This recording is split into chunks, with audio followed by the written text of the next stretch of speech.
The title of my talk is It is a Marathon, Not a Sprint. So a very, very quick thumbnail recap of the journey we've been on with the month of January and the start of a new year, how to make a fresh start. The very first Sunday, we talked about the importance of getting rid of excess baggage, and in particular, talked about the idea of forgiveness, the importance of forgiveness, and not just forgiveness as we often think about it toward another, but in making sure that we include ourselves, forgiving ourselves for anything that we've done that we wish we hadn't done, and so forth. Then we took a look at the importance of having an LJT. So we talked about life journey team. And then last week, I talked to you about the idea of having a spiritual toolkit.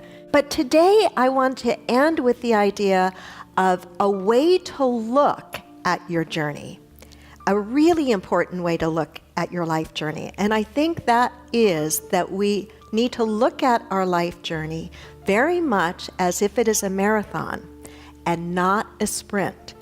And to the degree that we remember that, I think that will be the degree with which we feel a sense of joy and peace and well-being. So 5 points that I want to share with you about that. First point is the start is important, but it does not have to be perfect. And we can think about the start of our journey in a couple of different ways. We can think about it in terms of our biological start, our family of origin. And I won't ask you to raise your hand, but I bet most of us in this room would say that we did not have a perfect family of origin experience. That there may have been some imperfection in our family of origin experience, right? You can nod your head if you want to. The funny thing is, if we ask our kids that, are you with me? If you're a parent and you're asking your kids that, they'll probably also say, yeah, my family of origin start wasn't perfect either, and I can tell you how it wasn't. But the point is, it doesn't matter in the long run. It doesn't have to have been perfect for us to still complete a successful, purposeful, meaningful life journey. Think about it in terms of the start of anything that's important to you. Think about the things that some of you wrote on your letter to God at the end of the year. The start doesn't have to be perfect, but it is important. And it's important from the standpoint that it's not enough to just plan the start. It's not just enough to decide you're going to start. It's not just enough to think about starting or to visualize starting. You know what I'm setting you up for.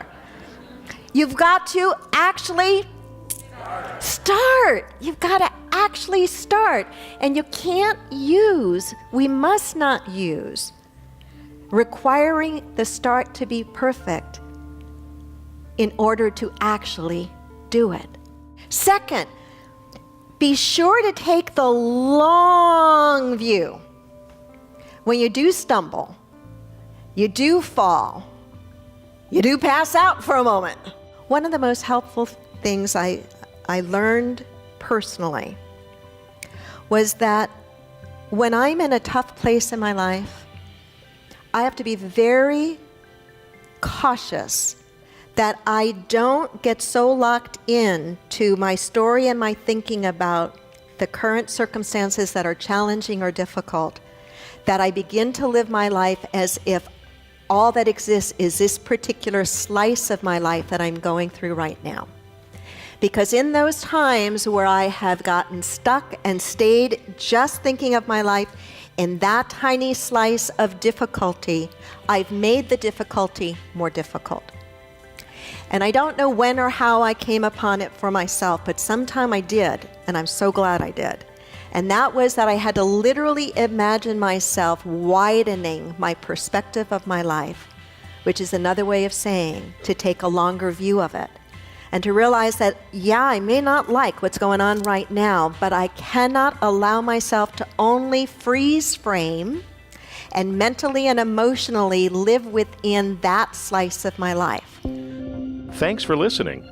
The Unity Center, transforming lives and healing our world. Check us out Sundays at 9 and 11. Subscribe to our podcasts and download our free app for instant access to a wealth of spiritual teachings, services, and events.